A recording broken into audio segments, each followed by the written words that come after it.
당신이 감히 나에게 지적해? 너 같은 여군이 뭘 안다고? 꺼져. 그날 장교 식당에서 들려온 말은 모두를 얼어붙게 했습니다. 최서연 소령은 그 어떤 반박도 하지 않았습니다. 다만 조용히 말했죠. 중령님, 규정은 모두에게 같습니다. 그러나 강중령은 비웃었습니다. 하, 규정. 여기선 내가 규정이다. 하지만 잠시 후 냉동고에서 드러난 금괴더미, 천장에서 떨어진 수천만 원 현금과 탄알, 그리고 환풍기에 숨겨진 도청장치 17개. 그 모든 증거 앞에서 아무 말도 못하는 중령. 그리고 그 순간 취사병들이 하나둘 수사대 팔찌를 꺼내 올렸습니다. 이 모든 작전의 중심엔 조용히 미소만 짓던 서연이 있었습니다. 그녀 정체를 알게 된다면 당신도 숨을 삼키게 될 겁니다. 과연 장교 식당에서 무슨 일이 벌어졌던 걸까요? 충격적인 그 이야기 함께 해주세요. 구독, 좋아요 부탁드리며 댓글에 지금 계신 곳을 적어주시면 제가 따뜻하게 인사드릴게요. 그럼 오늘의 이야기 속으로 들어가겠습니다. 오전 11시 30분 장교식당 뒤편 식자재 보관실에는 이른 점심 배식을 준비하는 분주한 소리가 가득했습니다. 커다란 냉동고 옆으로 식용유 통과 쌀가마니가 차곡차곡 쌓여 있었고 그 사이로 주황색 가스통 여러 개가 벽면을 따라 즐비하게 늘어서 있었죠. 환기가 제대로 되지 않는 좁은 공간이라 공기는 무겁고 답답했습니다. 강진우 중령은 한 손에 고무장갑을 대충 쥔 채 다른 손으로는 담배를 입에 물고 있었습니다. 46세의 나이답지 않게 어깨에 힘이 잔뜩 들어간 자세였죠. 라이터를 켜서 담배에 불을 붙이는 강진우의 얼굴에는 짜증과 피로가 동시에 배어 있었습니다. 아, 진짜 스트레스 받아 죽겠네. 이 정도는 괜찮아. 누가 뭐래? 강진우는 혼잣말처럼 중얼거리며 담배 연기를 깊게 들이마셨습니다. 가스통이 쌓인 위험한 구역이라는 사실 따위는 안중에도 없는 듯했죠. 식자재 보관실 입구 쪽에는 빨간 글씨로 화기연금이라고 크게 적힌 표지판이 붙어 있었지만 강진우의 눈에는 보이지 않는 것 같았습니다. 바로 그때 뒤편 문이 조용히 열리면서 최서연 소령이 보관실 안으로 들어왔습니다. 43세의 서연은 단정하게 정돈된 군복 차림에 머리를 깔끔하게 뒤로 묶은 모습이었죠. 서연의 눈빛은 차분했지만 그 안에는 무언가 날카로운 것이 숨어 있었습니다. 서연은 강진우의 모습을 확인하고는 몇 걸음 더 다가가 침착한 목소리로 말했습니다. 중령님, 이곳은 금연구역입니다. 서연의 말투는 공손했지만 단호했습니다. 강진우는 서연을 힐끗 쳐다보더니 비웃음을 지었죠. 그리고는 일부러 담배 연기를 서연의 얼굴 쪽으로 후 하고 뿜어냈습니다. 연기가 서연의 얼굴 앞에서 흩어지며 퍼져나갔죠. 여자 장교가 뭘 이렇게 까다로워? 담배 하나 피우는 거 가지고 그래? 강진우의 목소리에는 노골적인 무시가 담겨 있었습니다. 서연을 향해 턱을 치켜 세우며 말을 이었죠. 고무장갑이나 잘 챙기라고. 배식 시간 얼마 안 남았어. 그게 소령님 일 아니야? 보관실 구석에서 식자재를 정리하던 취사병 2명이 이 광경을 지켜보고 있었습니다. 젊은 취사병들은 서로 눈빛을 교환했지만 아무도 나서지 못했죠. 강진우 중령의 권위와 오만함은 부대 전체에 소문이 자자했으니까요. 누구도 강진우 앞에서 함부로 입을 열지 못했습니다. 하지만 서연은 달랐습니다. 서연은 강진우의 도발에도 표정 하나 변하지 않았죠. 오히려 입가에 미세한 미소를 지을 뿐이었습니다. 그 미소는 분노도 아니고 굴복도 아닌 무언가 다른 감정을 품고 있었습니다. 강진우는 서연의 반응이 마음에 들지 않았는지 다시 한번 담배를 깊게 빨아들이며 말했습니다. 뭐야, 할 말 없어? 그럼 나가. 여기 내 구역이야. 서연은 여전히 침착한 표정으로 강진우를 바라봤습니다. 그리고는 천천히 고개를 끄덕이며 한 걸음 뒤로 물러섰죠. 강진우는 승리한 듯 코웃음을 쳤습니다. 그래, 그렇게 말 잘 들으면 되지. 보관실 안은 잠시 정적이 흘렀습니다. 취사병들은 여전히 긴장한 표정으로 두 사람을 번갈아 쳐다보고 있었죠. 강진우는 만족스러운 표정으로 담배를 한 모금 더 빨아들였습니다. 가스통 옆에서 피어오르는 담배 연기는 위험 그 자체였지만 강진우는 아랑곳하지 않았습니다. 서연은 뒤로 물러서면서도 강진우의 행동을 조용히 관찰하고 있었습니다. 서연의 눈은 보관실 곳곳을 훑었죠. 가스통의 위치, 식자재 더미, 냉동고의 상태, 그리고 천장의 배관까지. 서연의 시선은 마치 무언가를 스캔하듯 세밀하게 움직였습니다. 강진우는 담배를 다 피우고는 바닥에 버렸습니다. 그리고는 군화발로 비벼 껐죠. 화기연금 구역 한가운데에서 벌어진 일이었습니다. 자, 이제 배식 준비나 해. 시간 없어. 강진우는 그렇게 말하고는 보관실을 나가려 했습니다. 하지만 서연은 움직이지 않았죠. 여전히 그 자리에 서서 강진우를 지켜보고 있었습니다. 강진우는 서연의 시선이 불편했는지 돌아서며 한마디 더 던졌습니다. 뭐야, 아직도 할 말 있어? 서연은 대답 대신 미소만 지었습니다. 그 미소 뒤에 숨겨진 것이 무엇인지 강진우는 아직 알지 못했습니다. 보관실 구석에 취사병 한 명이 작게 속삭였습니다. 저 소령님 혹시... 하지만 그 말은 끝까지 이어지지 못했습니다. 다른 취사병이 재빨리 그의 입을 막았으니까요. 무언가 심상치 않은 기운이 보관실 안을 감돌고 있었습니다. 서연이 말없이 뒤로 물러서자 보관실 분위기는 묘하게 변했습니다. 강진우는 여전히 자신이 상황을 장악했다고 생각하며 만족스러운 표정을 지었지만 구석에 있던 취사병 두 명은 다른 생각을 하고 있었죠. 키가 작은 취사병이 옆에 동료에게 몸을 바짝 붙이며 작은 목소리로 속삭였습니다. 야, 저 소령님 혹시 매의 눈 사수 최서연 아니냐? 옆에 있던 취사병은 눈을 크게 뜨며 서연을 다시 쳐다봤습니다. 서연의 차분한 자세, 흔들림 없는 눈빛, 그리고 무언가를 관찰하듯 주변을 훑는 시선까지 모든 것이 소문으로만 듣던 그 사람의 특징과 일치했죠. 그 국가대표 사격 전설? 설마. 두 취사병은 서로 눈빛을 교환했습니다. 만약 정말 그 최서연이라면 지금 이 상황은 단순한 계급 간 마찰이 아니었습니다. 뭔가 훨씬 더 큰 일이 벌어지고 있는 것일 수도 있었죠. 강진우는 취사병들의 수군거림을 눈치채고는 그들을 향해 날카롭게 쏘아봤습니다. 너희 뭐 하는 거야? 할 일이나 해.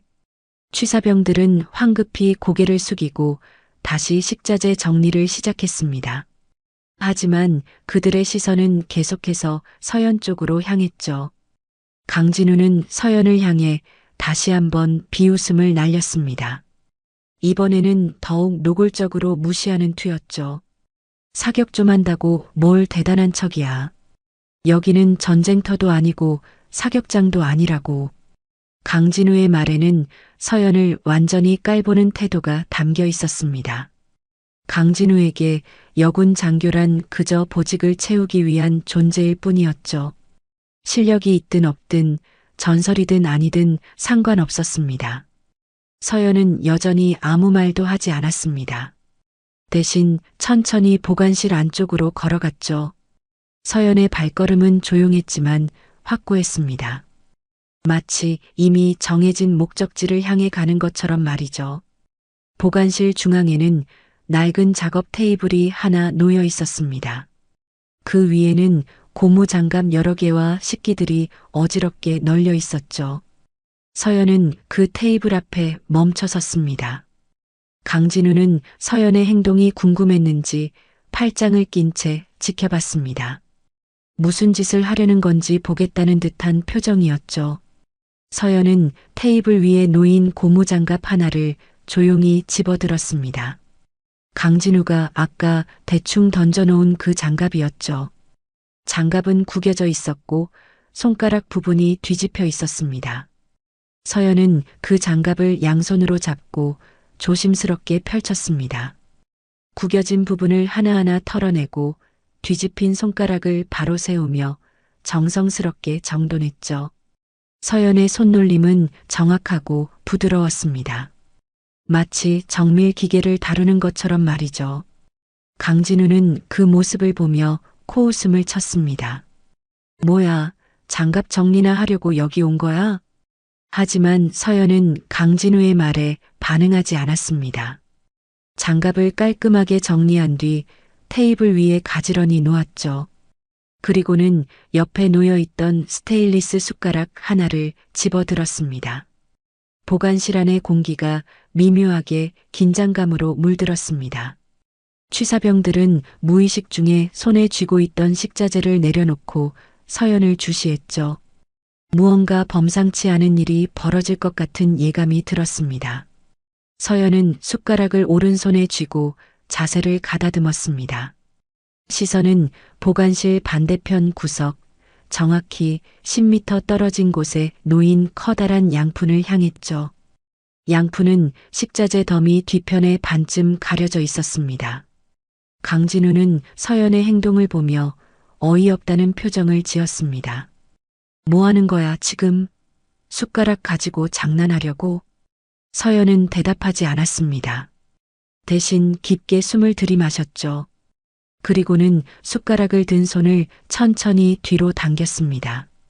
서연의 눈빛은 양푼에 완벽하게 고정되어 있었습니다. 한순간의 정적, 그리고 서연의 손이 움직였습니다. 숟가락이 서연의 손끝을 떠나 공중으로 날아갔죠. 숟가락은 회전하며 정확한 궤도를 그리며 날아갔습니다. 팅! 숟가락이 10m 떨어진 양푼 정중앙에 정확히 박혔습니다. 깨끗하고 명확한 금소금이 보관실 안에 울려 퍼졌죠. 양푼은 한번 흔들리더니 다시 제자리로 돌아왔습니다. 보관실은 순간 정적에 휩싸였습니다. 취사병 2명은 입을 벌린 채 굳어버렸습니다. 그들은 서로를 보며 손으로 입을 틀어막았죠. 방금 본 것이 현실인지 믿기지 않았습니다. 아, 진짜 그 사람 맞다. 한 취사병이 떨리는 목소리로 중얼거렸습니다. 국가대표 사격 선수 출신, 매의 눈을 가진 사수라는 별명을 가진 전설적인 인물. 바로 최서연이었습니다. 강진우의 얼굴에서 비웃음이 사라졌습니다. 대신 당혹감과 불안이 스쳐 지나갔죠. 하지만 강진우는 자신의 권위를 지키기 위해 애써 무덤덤한 표정을 지으며 말했습니다. 운 좋게 맞았네. 별거 아니잖아. 하지만 강진우의 목소리에는 확신이 없었습니다. 보관실 안에 모든 사람이 알고 있었죠. 방금 본 것은 운이 아니라 완벽한 실력이었다는 것을. 서연은 여전히 침착한 표정으로 강진우를 바라봤습니다. 그리고는 입가에 다시 한번 미세한 미소를 지었죠. 그 미소는 말하고 있었습니다. 이건 서연 정체의 일부일 뿐이라고. 강진우는 서연의 숟가락 던지기를 본 뒤에도 애써 태연한 척했지만 손끝이 미세하게 떨리고 있었습니다. 강진우는 불편한 심기를 감추려는 듯 주머니에서 담배갑을 다시 꺼냈죠. 한 대를 더 꺼내 입에 물고 라이터를 찾으며 짜증스럽게 중얼거렸습니다. 쳇, 별것도 아닌 걸 가지고. 강진우는 담배를 털며 보관실 안을 서성였습니다. 하지만 서연의 시선은 여전히 강진우를 따라다녔죠.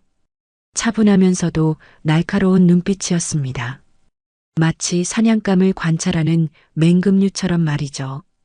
취사병들은 여전히 긴장한 표정으로 두 사람의 기싸움을 지켜보고 있었습니다. 보관실 안의 공기는 점점 더 무거워졌죠. 바로 그때 서연이 군복 주머니에 손을 넣었습니다. 천천히 하지만 확실한 동작이었죠. 강진우는 서연의 움직임을 힐끗 보며 경계하는 눈빛을 보냈습니다. 서연의 손에서 꺼내진 것은 작은 군용 랜턴이었습니다. 손바닥만 한 크기의 검은색 랜턴이었죠. 서연은 랜턴을 자연스럽게 켜며 말했습니다. 식자재 보관 상태를 확인해야겠습니다. 어두운 구석이 많네요. 서연의 말투는 지극히 일상적이었습니다. 마치 정말로 식자재 점검을 하려는 것처럼 보였죠. 하지만 취사병들은 알 수 있었습니다. 저 랜턴이 단순한 점검 도구가 아니라는 것을. 강진우는 미간을 찌푸렸습니다. 지금 뭐 하는 거야? 식자재 점검은 조리장 업무라고. 하지만 서연은 강진우의 말을 무시했습니다. 대신 랜턴을 들고 보관실 깊숙한 곳으로 걸어갔죠. 랜턴 불빛이 어두운 구석구석을 비추기 시작했습니다. 서연은 식자재 더미 사이를 지나 보관실 가장 안쪽으로 향했습니다. 그곳에는 대형 냉동고가 웅장하게 자리 잡고 있었죠. 스테인리스 재질의 냉동고는 오래되어 보였지만 여전히 가동 중이었습니다. 서연은 냉동고 앞에 멈춰 섰습니다. 그리고는 랜턴을 냉동고 문 쪽으로 천천히 비췄죠. 불빛이 냉동고 표면을 따라 움직였습니다. 강진우의 얼굴이 순간 굳어졌습니다. 눈빛이 날카로워지며 서연을 향해 큰 소리로 외쳤죠. 아, 거기 함부로 열지 마. 냉동고 고장나면 어떡하려고. 하지만 이미 늦었습니다. 서연의 랜턴 불빛이 냉동고 문 상단의 작은 센서 부분에 닿았기 때문이죠. 그 순간 냉동고에서 작은 경고음이 울렸습니다. 삐삐삐. 센서가 반응한 것입니다. 랜턴의 특수한 파장이 냉동고의 잠금 해제 센서를 작동시킨 것이었죠. 냉동고 문이 천천히 그러나 확실하게 열리기 시작했습니다. 직. 무거운 금속 문이 열리는 소리가 보관실 안에 울려 퍼졌습니다. 냉기가 쏟아져 나오며 하얀 김이 피어올랐죠. 취사병들은 숨을 죽인 채 냉동고 안을 바라봤습니다. 그리고 그들이 본 것은 믿을 수 없는 광경이었습니다. 냉동고 안에는 식자재가 아니라 황금빛 물체들이 가득 쌓여 있었습니다. 네모난 금괴들이 층층이 쌓여 있었죠. 랜턴 불빛을 받아 반짝이는 금괴들은 보관실의 어둠 속에서 더욱 눈부시게 빛났습니다. 금괴요? 갑자기 들려온 목소리는 조리장 박정식의 것이었습니다. 61세의 박정식은 배식 준비를 위해 보관실로 들어왔다가 이 광경을 목격한 것이죠. 박정식의 목소리는 충격으로 떨리고 있었습니다. 박정식은 냉동고 쪽으로 비틀거리며 다가왔습니다. 눈을 크게 뜬 채 냉동고 안을 들여다보며 입을 떡 벌렸죠. 수십 년간 조리장으로 일하면서 이런 광경은 처음 보는 것이었습니다. 이게 대체 무슨 여기 왜 금괴가? 박정식은 말을 제대로 잇지 못했습니다. 취사병들도 마찬가지였죠.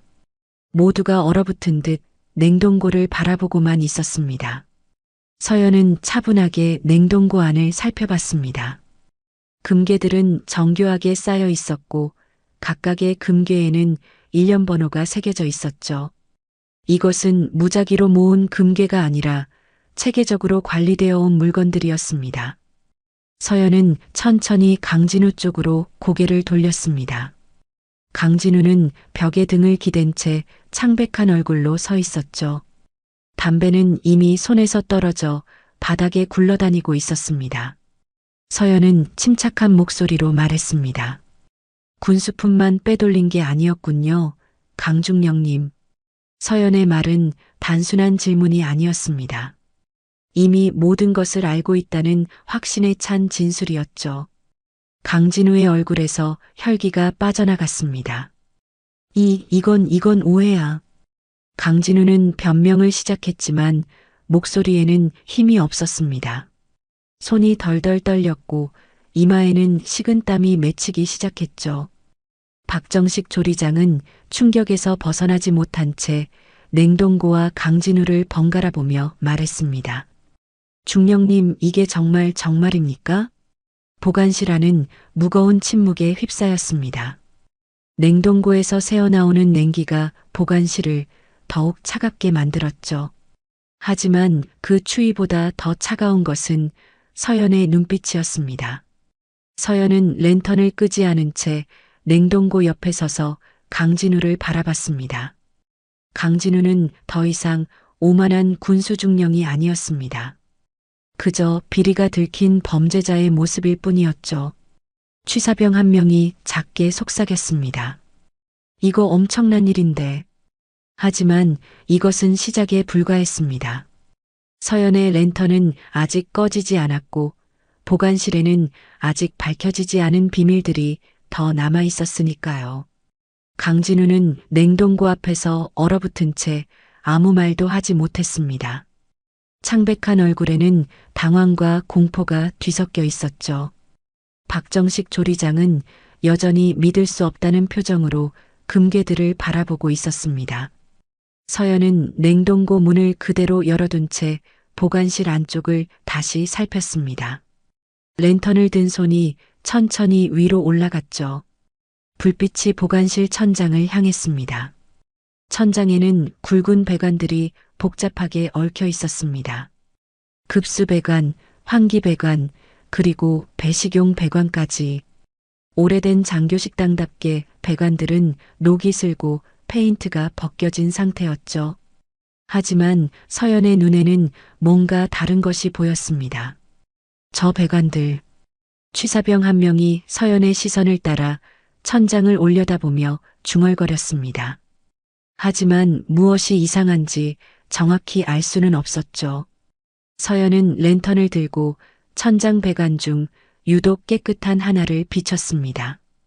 다른 배관들과 달리 녹도 없고 페인트도 새 것처럼 보이는 배관이었죠. 배관의 굵기도 다른 것들보다 훨씬 두꺼웠습니다. 배식용 배관치고는 이상하게 굵네요. 서연은 혼잣말처럼 중얼거리며 배관 아래로 다가갔습니다. 그리고는 손을 뻗어 배관 표면을 살짝 만져봤죠. 차가운 금속의 감촉이 느껴졌습니다. 강진우는 서연의 행동을 보며 다급하게 소리쳤습니다. 거기 손대지 마. 배관 건드리면 안 돼. 강진우의 목소리에는 명백한 공포가 섞여 있었습니다. 더 이상 권위로 누르려는 태도가 아니라 간절한 애원에 가까웠죠. 하지만 서연은 멈추지 않았습니다. 서연은 배관 표면을 따라 손끝으로 천천히 이동하며 특정 지점을 찾았습니다. 그리고 배관의 이음새 부분에서 손을 멈췄죠. 미세하게 튀어나온 부분이 느껴졌습니다. 여기로군요. 서연은 작게 중얼거리며 배관을 손끝으로 탁 두드렸습니다. 가볍지만 정확한 타격이었죠. 그 순간 배관에서 둔탁한 소리가 났습니다. 그리고 이음새 부분이 느슨해지기 시작했죠. 마치 숨겨진 장치가 해제되는 것처럼 말입니다. 드르륵. 배관 내부에서 무언가 움직이는 소리가 들렸습니다. 취사병들은 본능적으로 뒤로 물러났죠. 박정식 조리장도 불안한 표정으로 배관을 올려다봤습니다. 무슨 소리지? 박정식의 질문이 끝나기도 전에 배관에서 무언가가 쏟아지기 시작했습니다. 싸. 현금 뭉치들이 폭포처럼 배관에서 쏟아져 내렸습니다. 만원권 지폐 다발들이 고무줄로 묶인 채 바닥에 떨어졌죠. 한 뭉치, 두 뭉치, 세 뭉치 끊임없이 쏟아지는 현금 더미가 보관실 바닥을 가득 메우기 시작했습니다. 그것뿐만이 아니었습니다. 현금 뭉치들 사이로 검은색 권총 두 자루가 떨어졌습니다. 이어서 탄알 상자들이 와르르 쏟아져 나왔죠. 금속성 소리를 내며 바닥에 부딪히는 탄알들은 여기저기 굴러다녔습니다. 으악! 취사병 한 명이 비명을 지르며 벽 쪽으로 몸을 피했습니다. 다른 취사병도 눈을 크게 뜨고 바닥에 쏟아진 물건들을 바라봤죠. 믿을 수 없다는 표정이었습니다. 박정식 조리장은 비틀거리며 뒤로 물러났습니다. 나이든 조리장의 다리가 휘청거렸고 하마터면 넘어질 뻔했죠. 취사병 한 명이 급히 달려가 박정식을 붙잡았습니다. 조리장님, 괜찮으세요? 하지만 박정식은 대답하지 못했습니다. 그저 바닥에 쏟아진 현금과 총기들을 멍하니 바라볼 뿐이었죠. 수십 년간 이 장교 식당에서 일했지만 이런 광경은 상상조차 해본 적이 없었습니다. 여기가 대체 뭐야? 박정식의 떨리는 목소리가 보관실에 울렸습니다. 충격과 혼란이 뒤섞인 목소리였죠. 서연은 여전히 침착한 표정으로 바닥에 쏟아진 물건들을 내려다봤습니다. 그리고는 천장의 배관을 다시 한번 살펴보며 말했습니다. 배식용 배관을 불법 반출 통로로 쓴 거죠. 이건 상상도 못한 방식이었습니다. 서연의 목소리는 차분했지만 그 안에는 확신이 담겨 있었습니다. 서연은 천장의 배관 구조를 훑어보며 계속 설명했죠. 식당 주방에서 장교 숙소까지 연결된 배관 경로를 이용한 겁니다. 정기 점검 때도 배식용이라고 하면 의심받지 않으니까요. 취사병들은 서로를 바라보며 믿을 수 없다는 표정을 지었습니다. 그렇게 정교하고 대담한 방식으로 부정 물품을 빼돌렸다는 사실이 충격적이었죠. 강진우는 벽을 짚은 채 천천히 주저앉기 시작했습니다. 더 이상 서 있을 힘조차 없는 것처럼 보였죠. 강진우의 얼굴은 완전히 하얗게 질려 있었고 입술은 파르르 떨리고 있었습니다. 이건 강진우는 말을 제대로 잇지 못했습니다. 바닥에 쏟아진 증거들 앞에서 더 이상 변명할 여지가 없었죠. 서연은 바닥에 떨어진 권총 중 하나를 조심스럽게 집어들었습니다. 군용 권총이었습니다. 1년 번호를 확인하니 부대 무기고에서 분실 신고된 총기 중 하나였죠. 무기고, 분실 총기까지 정말 치밀하게 준비하셨네요. 서연의 말에 강진우는 고개를 떨궜습니다. 어깨가 축 처지고 등이 구부러졌죠. 더 이상 오만한 군수 중령의 모습은 어디에도 없었습니다. 보관실 안은 무거운 침묵으로 가득했습니다. 바닥에 흩어진 현금과 총기, 탄알들이 강진우의 범죄를 생생하게 증명하고 있었죠. 이것은 단순한 비리가 아니었습니다. 조직적이고 계획적인 범죄였습니다. 바닥에 쏟아진 현금과 총기들을 보며 충격에 빠진 사람들 사이로 서연은 다시 움직이기 시작했습니다. 서연의 눈은 이미 다음 목표를 향하고 있었죠. 보관실 천장 구석에 설치된 환풍기였습니다. 환풍기는 오래된 사각형 모양이었습니다. 흰색 페인트가 벗겨진 낡은 커버가 천장에 붙어 있었고 그 안쪽에서는 미세한 윙윙거리는 소리가 들렸죠. 일반적인 환풍기처럼 보였습니다. 하지만 서연의 눈에는 뭔가 이상한 점이 보였습니다. 환풍기 청소는 언제 했습니까? 서연이 박정식 조리장을 향해 물었습니다. 박정식은 여전히 바닥의 현금 더미를 멍하니 바라보다가 서연의 질문에 정신을 차렸죠. 환풍기요? 한두 달 전쯤 했을 겁니다. 그런데 왜 이렇게 깨끗하죠? 서연의 질문에 박정식은 환풍기를 올려다봤습니다. 서연의 말이 맞았습니다. 주방의 다른 환풍기들은 기름때가 끼어 누렇게 변색되어 있었지만 보관실의 환풍기만은 유독 깨끗했죠. 그러게요, 이상하네요. 여기도 식자재 보관실인데. 박정식의 목소리에는 의아함이 묻어났습니다. 하지만 곧 불안한 예감이 엄습했죠. 지금까지 드러난 것들을 생각하면 저 환풍기도 뭔가 숨겨진 비밀이 있을 것 같았습니다. 서연은 테이블 위에 놓인 고무장갑을 다시 집어들었습니다. 양손에 고무장갑을 끼며 천장을 향해 다가갔죠. 취사병 한 명이 급히 사다리를 가져왔습니다. 소령님, 이거 쓰세요.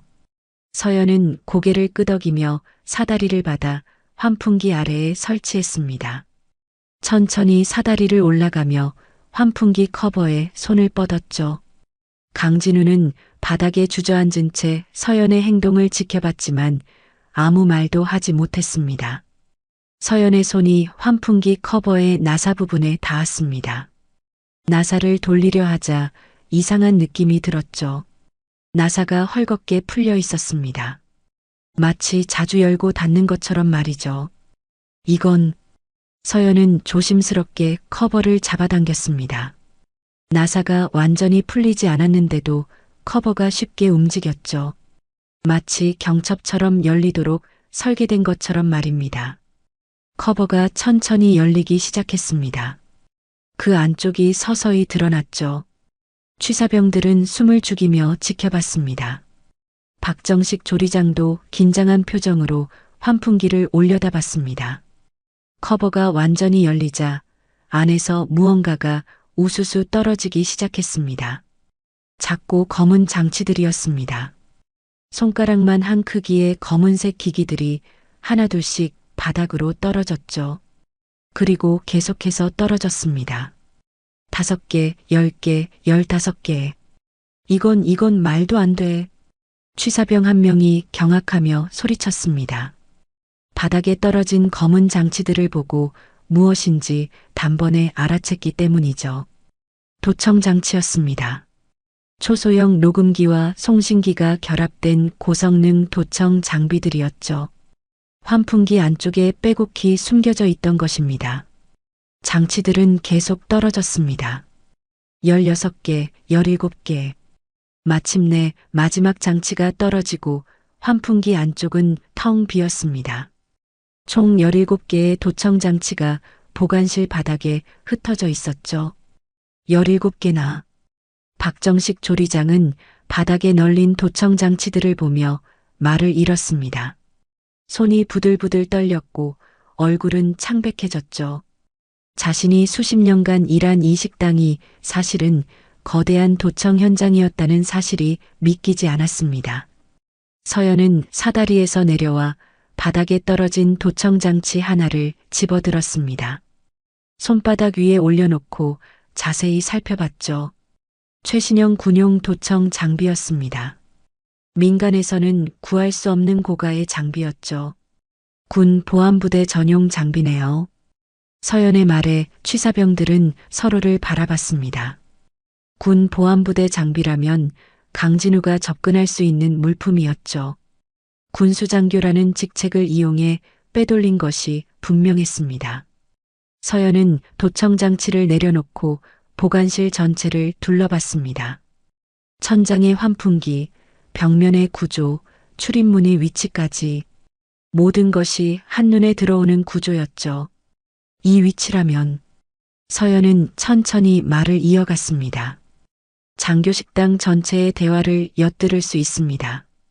배식줄에 선 장교들의 대화, 식사하며 나누는 이야기, 심지어 주방 직원들의 잡담까지 전부 녹음 가능하죠. 취사병들의 얼굴이 하얗게 질렸습니다. 자신들이 나눈 모든 대화가 녹음되었을 수도 있다는 생각에 소름이 돋았죠. 서연은 강진우를 향해 걸어갔습니다. 강진우는 벽에 기댄 채 고개를 숙이고 있었죠. 더 이상 변명할 힘조차 없어 보였습니다. 식당은 단순 급식 공간이 아니라 강중령님이 부대 전체를 조종하는 정보센터였던 겁니다. 서연의 목소리는 차갑고 명확했습니다. 이것은 추측이 아니라 확신에 찬 진술이었죠. 인사 이동 정보, 작전 계획, 심지어 지휘관들의 개인적인 대화까지 모든 정보를 여기서 수집해서 비리에 이용하신 거죠. 강진우의 얼굴은 완전히 무너져 내렸습니다. 어깨가 떨리기 시작했고 두 손으로 얼굴을 감쌌죠. 모든 것이 들통난 지금 더 이상 숨길 수도 도망칠 수도 없었습니다. 박정식 조리장은 주저앉으며 한숨을 내쉬었습니다. 그러니까 우리가 한 이야기도 전부. 박정식은 말을 끝맺지 못했습니다. 배신감과 분노, 그리고 두려움이 뒤섞인 복잡한 감정이 얼굴에 드러났죠. 서연은 바닥에 흩어진 도청장치들을 내려다봤습니다. 17개의 작은 검은 상자들. 그것들이 얼마나 많은 사람들의 대화를 빨아들였을지, 얼마나 많은 비밀이 강진우의 손에 넘어갔을지 상상만 해도 끔찍했습니다. 이제 끝입니다, 강중령님. 서연의 말이 보관실에 울려 퍼졌습니다. 무겁고 단호한 목소리였습니다. 강진우는 대답하지 않았습니다. 아니, 대답할 수 없었습니다. 보관실은 무거운 침묵에 휩싸여 있었습니다. 바닥에는 금괴, 현금, 총기, 도청장치들이 흩어져 있었고 강진우는 벽에 기댄 채 완전히 무너진 모습이었죠. 박정식 조리장과 취사병들은 충격에서 벗어나지 못한 채 서 있었습니다. 바로 그때 식자재 더미 뒤편에서 밥을 퍼담고 있던 취사병 한 명이 움직였습니다.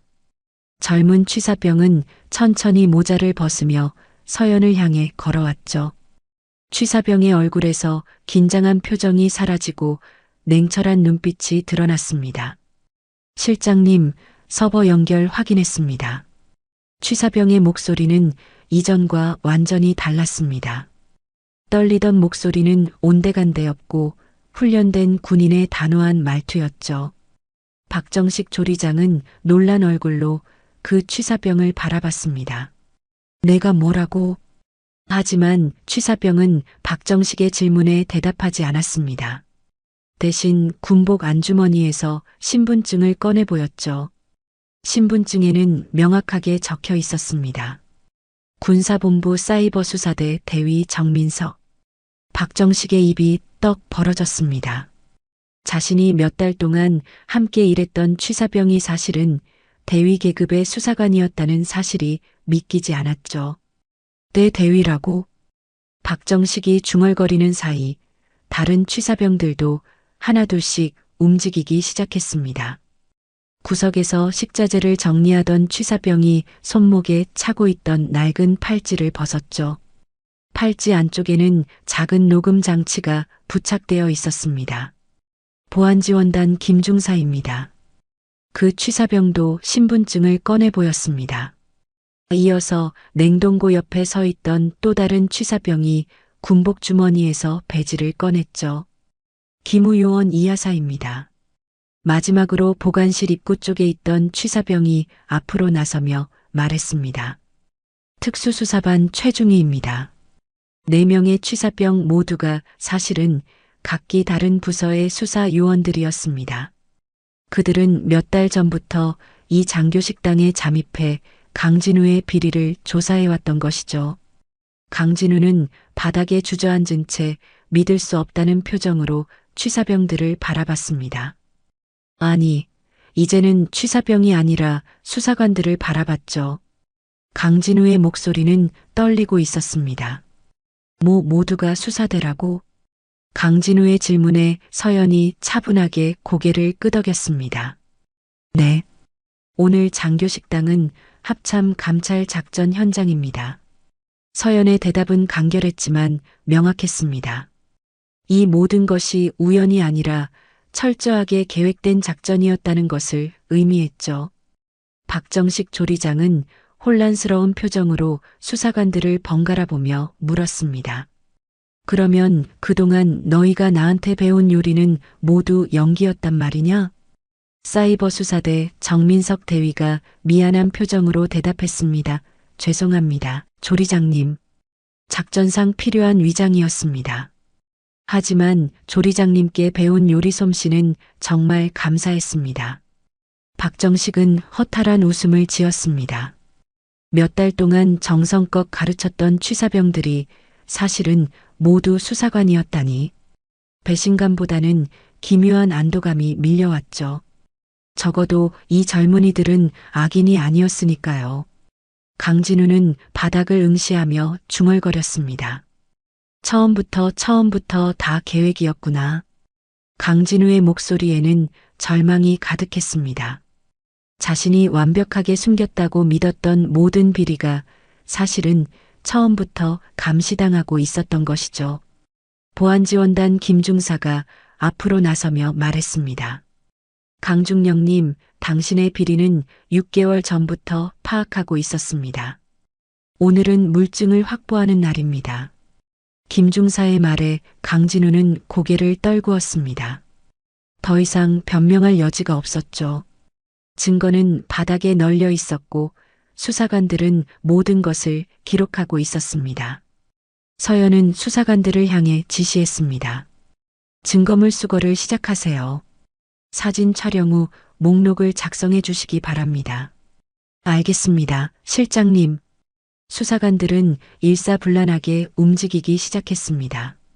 정민석 대위는 노트북을 꺼내 증거물 사진을 찍기 시작했고 김중사는 금괴의 일련 번호를 확인했죠.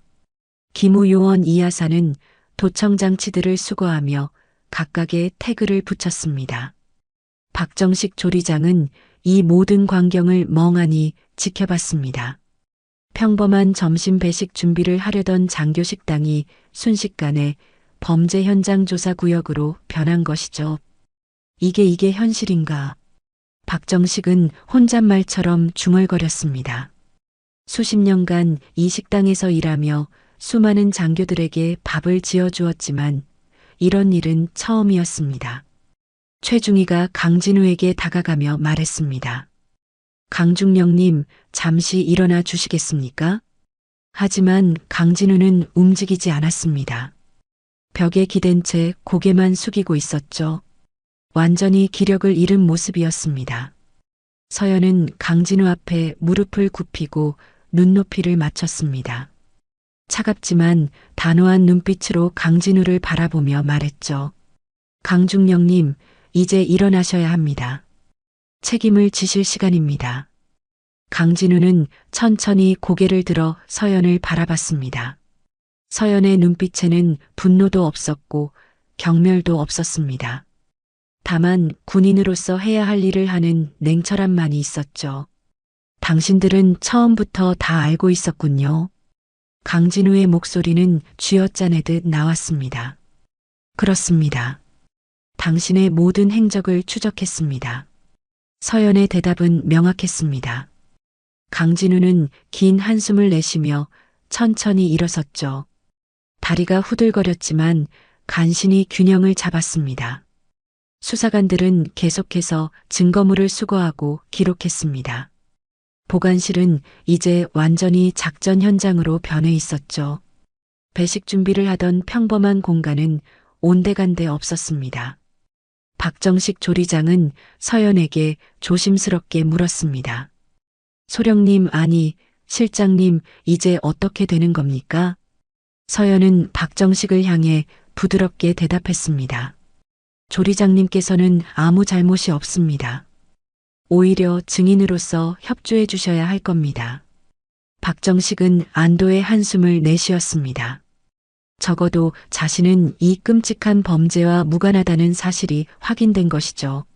수사관들이 증거물을 수거하는 동안 서연은 군복 안주머니에서 검은색 파일 하나를 꺼냈습니다. 두툼한 파일에는 빼곡하게 서류들이 정리되어 있었죠.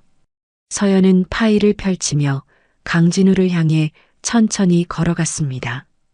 강중령님, 서연의 목소리가 보관실에 울렸습니다. 강진우는 벽에 기댄 채 고개를 들어 서연을 바라봤죠. 서연의 손에 들린 파일이 무엇을 의미하는지 강진우는 본능적으로 알 수 있었습니다. 서연은 파일에서 첫 번째 서류를 꺼내 강진우 앞에 내밀었습니다. 은행 거래 내역서였죠. 빼곡하게 적힌 숫자들과 날짜들이 강진우의 범죄 기록을 생생하게 보여주고 있었습니다. 2007년부터 시작하셨더군요. 서연은 침착하게 말을 이어갔습니다.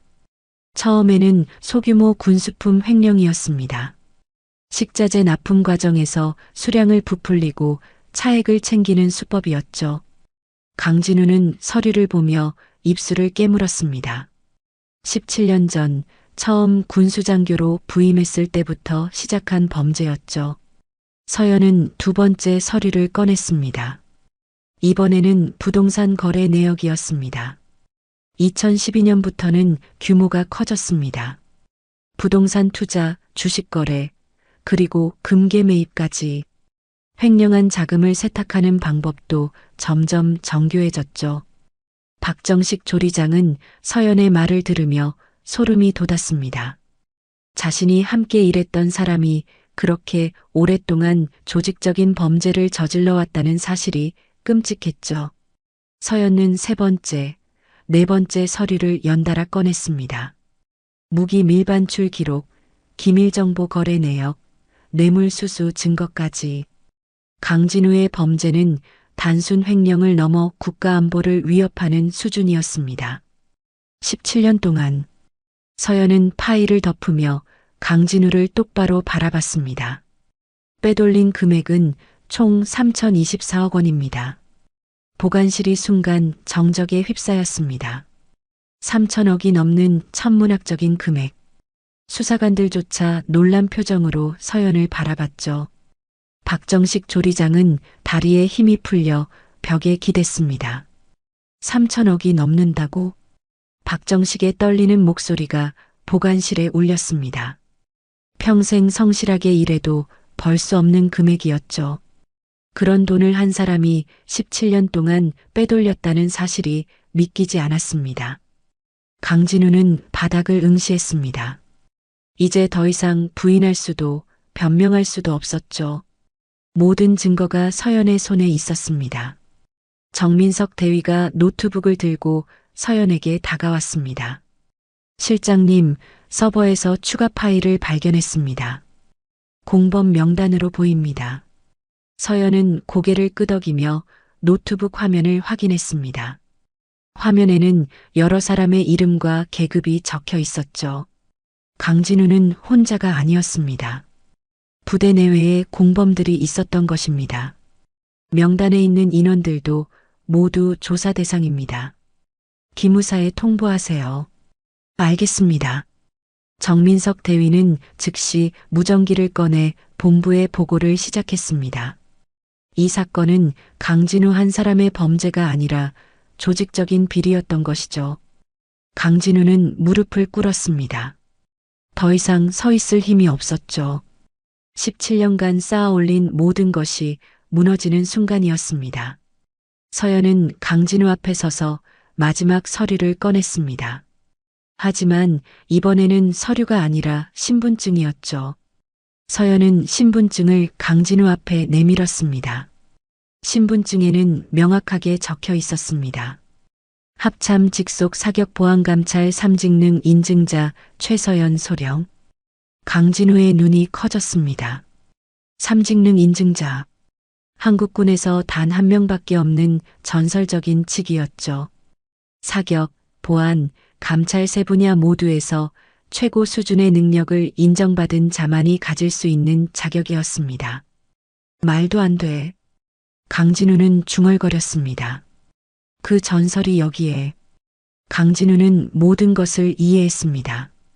서연이 왜 그렇게 침착했는지, 왜 모든 증거를 정확히 찾아냈는지, 왜 아무것도 숨길 수 없었는지. 서연은 처음부터 모든 것을 계획하고 실행할 수 있는 능력을 가진 인물이었던 것이죠. 박정식 조리장도 서연의 신분증을 보고 놀라움을 감추지 못했습니다. 3직능 인증자라니 그런 분이 이 식당에. 수사관들도 서연을 바라보는 눈빛이 달라졌습니다. 존경과 경외가 섞인 표정이었죠. 3직능 인증자는 군에서 전설로만 여겨지는 존재였습니다. 실제로 만나본 사람은 극소수였죠. 서연은 신분증을 다시 주머니에 넣으며 말했습니다. 강중령님, 당신은 군인의 명예를 더럽혔습니다. 국민의 세금으로 만들어진 군의 자산을 사유화했고 부대원들의 신뢰를 배신했죠. 서연의 목소리는 차갑지만 흔들림이 없었습니다. 17년은 긴 시간입니다. 하지만 정의는 반드시 실현됩니다. 늦었지만 오늘 당신의 범죄는 끝이 납니다. 강진우는 고개를 떨구었습니다. 두 손으로 얼굴을 감싸며 흐느끼기 시작했죠. 후회와 절망이 뒤섞인 울음이었습니다. 김중사가 강진우에게 다가가 수갑을 꺼냈습니다. 강진우 중령, 군형법 위반 및 횡령, 배임, 기밀 누설 등의 혐의로 긴급 체포합니다. 수갑이 강진우의 손목에 채워지는 소리가 보관실에 울렸습니다. 차가운 금속의 감촉이 강진우의 마지막 자유를 빼앗아갔죠. 서연은 창문 밖을 바라봤습니다. 햇빛이 보관실 안으로 들어오고 있었죠. 어둠 속에 숨겨졌던 진실이 마침내 빛을 보는 순간이었습니다. 증거물 수거를 마무리하고 본부로 이송 준비하세요. 알겠습니다. 수사관들은 신속하게 움직였습니다. 모든 증거물이 상자에 담겨 봉인되었고 사진과 기록은 디지털 파일로 저장되었죠. 완벽한 증거 확보였습니다. 증거물 수거가 마무리되고 강진우에게 수갑이 채워진 그 순간 보관실 문이 천천히 열렸습니다. 모두의 시선이 문 쪽으로 향했죠. 문틀 너머로 두 사람의 모습이 보였습니다. 첫 번째로 들어온 사람은 60대 후반으로 보이는 남성이었습니다. 고든 자세와 날카로운 눈빛, 그리고 가슴에 달린 훈장들이 범상치 않은 인물임을 드러냈죠. 비록 군복을 입지 않았지만 온몸에서 군인의 기품이 풍겨났습니다. 두 번째로 들어온 사람은 단정한 정장 차림의 여성이었습니다. 60대 초반으로 보이는 여성은 우아하면서도 위험 있는 분위기를 풍겼죠. 날카로운 눈빛은 서연과 닮아 있었습니다. 박정식 조리장은 두 사람을 보자마자 깜짝 놀라며 허리를 굽혔습니다. 수사관들도 즉시 차려 자세를 취했죠. 이들이 누구인지 단번에 알아본 것입니다. 서연은 두 사람을 향해 걸어가며 경례를 올렸습니다. 아버지, 어머니, 작전이 완료되었습니다. 남성은 서연을 향해 부드러운 눈빛을 보냈습니다. 서연의 아버지였죠. 한때 사격의 신이라 불렸던 전설적인 육군 준장 출신이었습니다. 이제는 예편했지만 여전히 군내에서 존경받는 인물이었습니다. 잘했다, 서연아. 아버지의 목소리는 낮고 침착했습니다. 수십 년간 전장을 누빈 군인의 목소리였죠. 서연의 어머니도 앞으로 나섰습니다. 한국군 최초 여성 보안실장을 역임한 인물이었죠. 군 보안 분야의 선구자이자 전설이었습니다. 딸아, 오늘 군의 썩은 고리를 잘 끊어냈구나. 어머니의 목소리에는 자랑스러움이 묻어났습니다. 딸이 자신의 뒤를 이어 군의 정의를 지키는 모습이 대견했죠. 바로 그때 보관실 밖에서 급한 발소리가 들렸습니다. 부대장이 참모들과 함께 달려온 것이었죠. 부대장은 보관실 안으로 들어서자마자 서연의 부모님을 보고 깊이 경례를 올렸습니다. 준장님, 실장님, 뵙게 되어 영광입니다. 부대장의 목소리는 긴장과 존경이 섞여 있었습니다. 군내에서 전설로 남은 두 분을 직접 만나는 것은 영광이면서도 부담스러운 일이었죠. 서연의 아버지는 부대장을 향해 고개를 끄덕였습니다. 부대장님, 오늘 이 부대에서 중요한 작전이 성공했습니다. 귀 부대의 협조에 감사드립니다. 부대장은 바닥에 흩어진 증거물들을 보며 경악했습니다. 금괴, 현금, 총기, 도청 장치들, 상상도 못한 규모의 비리가 자신의 부대에서 벌어지고 있었던 것이죠.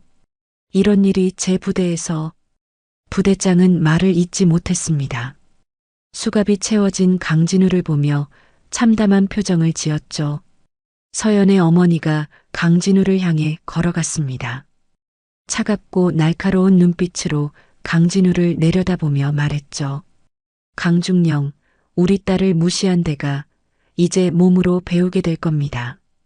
어머니의 목소리는 차갑지만 위엄이 넘쳤습니다. 여성이라는 이유로 무시당하는 것에 대한 분노, 그리고 군인으로서의 명예를 더럽힌 자에 대한 경멸이 담겨 있었죠. 강진우는 고개를 들지 못했습니다. 3대가 모두 군인인 명문가 앞에서 자신의 비리가 드러난 것이죠. 수치심과 후회가 강진우를 짓눌렀습니다. 서연은 보관실 중앙으로 걸어가며 손에 들고 있던 군용 랜턴을 천천히 껐습니다. 랜턴 불빛이 꺼지자 보관실은 자연광만으로 채워졌죠. 어둠 속에 숨겨졌던 비리를 밝혀낸 랜턴의 임무가 끝난 것입니다. 서연은 모든 이들을 향해 마지막 말을 했습니다. 군대는 규율로 서고 군인은 양심으로 섭니다. 서연의 목소리는 보관실 전체에 울려 퍼졌습니다. 명확하고 단호한 목소리였죠. 부패는 오늘 여기서 끝입니다. 서연의 선언이 끝나자 보관실은 잠시 정적에 휩싸였습니다. 그 정적은 무거웠지만 동시에 정화되는 느낌이었죠. 오랫동안 부대를 좀먹던 부패가 마침내 뿌리 뽑히는 순간이었습니다. 김중사가 강진우를 일으켜 세웠습니다. 일어서세요. 이동하겠습니다. 강진우는 비틀거리며 일어섰습니다. 수사관들이 강진우의 양옆을 잡고 보관실 밖으로 향했죠. 강진우는 문을 나서기 전 마지막으로 서연을 바라봤습니다. 서연은 강진우를 똑바로 바라보며 말했습니다. 중령님, 군인의 길은 명예로 시작해서 명예로 끝나야 합니다. 당신은 그 길을 잃었습니다. 강진우는 아무 말도 하지 못했습니다. 수사관들에게 이끌려 보관실을 나갔죠. 복도를 지나 밖으로 나가는 강진우의 뒷모습은 초라하기 그지없었습니다. 부대장은 서연과 서연의 부모님께 깊이 경례를 올렸습니다. 오늘 부대의 명예를 지켜주셔서 감사합니다. 서연의 아버지가 부대장의 어깨를 가볍게 두드렸습니다. 부대장님, 이제 이 부대를 다시 바로 세우는 것은 부대장님의 몫입니다. 부대장은 고개를 끄덕였습니다. 무거운 책임감이 어깨를 짓눌렀지만 동시에 부대를 정화할 수 있는 기회이기도 했죠. 수사관들은 모든 증거물을 운반 차량에 실었습니다. 박정식 조리장은 보관실 문 앞에 서서 이 모든 광경을 지켜봤죠. 긴 한숨을 내쉬며 중얼거렸습니다. 이제야 진짜 깨끗한 식당이 되겠구나. 서연은 랜턴을 주머니에 넣으며 창밖을 바라봤습니다. 햇빛이 부대 안으로 쏟아지고 있었죠. 새로운 시작을 알리는 빛이었습니다. 서연의 어머니가 딸의 어깨에 손을 얹었습니다. 자랑스럽다, 서연아. 서연은 미소를 지으며 고개를 끄덕였습니다. 부모님의 뒤를 이어 군의 정의를 지킨 것이죠. 3대가 이어온 명예가 오늘도 빛을 발했습니다. 보관실은 조용해졌습니다. 하지만 그 조용함은 더 이상 비리로 얼룩진 침묵이 아니었습니다. 정의가 실현된 후에 평화로운 고요였죠. 장교식당은 이제 다시 본연의 모습으로 돌아갈 수 있었습니다. 달빛 인생사연은 감동 오디오북으로 인생사연과 공감 이야기를 전해드립니다. 구독과 좋아요로 더 많은 인생사연과 공감 이야기를 만나보세요. 지금 듣고 계신 장소를 댓글로 남겨주시면 제가 반갑게 인사드리겠습니다.